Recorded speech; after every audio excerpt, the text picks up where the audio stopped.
Peddi cinema 32 రోజుల్లో 1400 కోట్ల gross అయితే కొట్టిందని చెప్పొచ్చు. ఇండియన్ బాక్స్ ఆఫీస్ని అయితే షేక్ అయితే చేస్తుందని చెప్పొచ్చు. వేరే సినిమాలు అయితే భయపెడుతున్నాయని చెప్పొచ్చు. పెద్ద సినిమాని ఆ కలెక్షన్ చూస్తుంటే ఆ లెవెల్ అయితే ఈ సినిమాకి అయితే కలెక్షన్స్ అయితే వస్తున్నాయని చెప్పొచ్చు.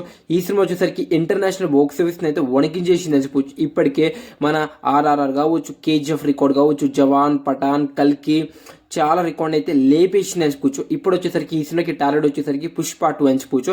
ఇంకా నెక్స్ట్ వచ్చేసరికి బాహుబలి 2, నెక్స్ట్ వచ్చేసరికి దురంధర్, నెక్స్ట్ వచ్చేసరికి దంగల్ అయితే ఈ సినిమాకి అయితే టార్గెట్ అయితే ఉందని చెప్పొచ్చు. సో ఇప్పుడు వరకు అంటే పెద్ద సినిమా వచ్చేసరికి 32 రోజుల్లో కలెక్షన్స్ గ్రాస్ షేర్ ఎంత వచ్చింది, ప్రాఫిట్ అయితే వచ్చిందో మాట్లాడేసుకుందాం. సో మీరేం చేస్తారంటే మన ఛానల్ వచ్చేసరికి సబ్స్క్రైబ్ అయితే చేసుకోండి. రామ్ చరణ్ గారు వచ్చేసరికి బాక్స్ ఆఫీస్ ని వణికిసేస్తున్నాడు అని చెప్పొచ్చు. అర్థం చేసుకోండి తన క్రేజ్, తన స్టార్డమ్ ఏంటో. సో మన నైజాంలో వచ్చేసరికి ఈ సినిమా వచ్చేసరికి 92 కోట్ల షేర్, సీడెడ్ వచ్చేసరికి 35 కోట్ల షేర్, ఇంకా నెక్స్ట్ వచ్చేసరికి ఈస్ట్ వెస్ట్ లో వచ్చేసరికి 35 కోట్ల షేర్, నెల్లూరులో వచ్చేసరికి 15 కోట్ల షేర్, ఆంధ్రప్రదేశ్ లో, తెలంగాణలో మొత్తానికి వచ్చేసరికి చూసుకుంటే 250 కోట్ల గ్రాస్ అయితే దాటిందని చెప్పొచ్చు. ఇదైతే మామూలు రికార్డ్ కాదు. ఆఫ్టర్ పుష్ప 2 కావచ్చు, ఇంకా నెక్స్ట్ వచ్చేసరికి బాహుబలి 2, ఇంకా ఆర్ఆర్ఆర్ ప్లేస్ లో అయితే దాని తర్వాత అయితే పెద్ద సినిమా అయితే ఉందని చెప్పొచ్చు. రికార్డ్ అయితే బద్దలు కొట్టేసిందని చెప్పొచ్చు.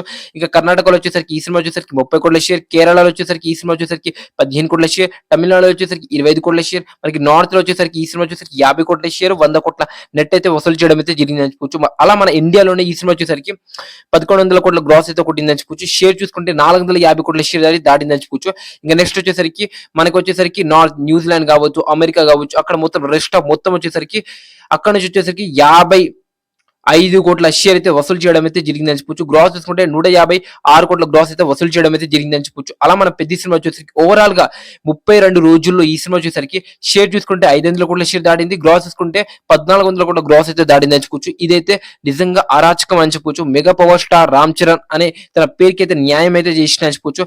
సో మనమైతే డిక్లేర్ చేయొచ్చు. ఇప్పుడు మెగా నంబర్ 1 వచ్చేసరికి రామ్ చరణ్ గారు, నంబర్ 2 వచ్చేసరికి పవన్ కళ్యాణ్ గారు, నంబర్ 3 వచ్చేసరికి చిరంజీవి గారు అయితే చెప్పొచ్చు. సో పెద్ద సినిమా లాంగ్ రన్ కలెక్షన్ ఎంత రావచ్చో కామెంట్ చేయండి. పెద్ద సినిమాకి ఇప్పటి వరకు 125 కోట్ల ప్రాఫిట్ అయితే రావడం అయితే జరిగిందని చెప్పొచ్చు ఫ్రెండ్స్. ఇది వచ్చేసరికి రికార్డు కాదు, రికార్డ్ ని కూడా బద్దలు కొట్టేసిందని చెప్పొచ్చు. ఇంకా అర్థం చేసుకోండి పెద్ద ర్యాంపేజ్ ఏ లెవెల్లో ఉందో.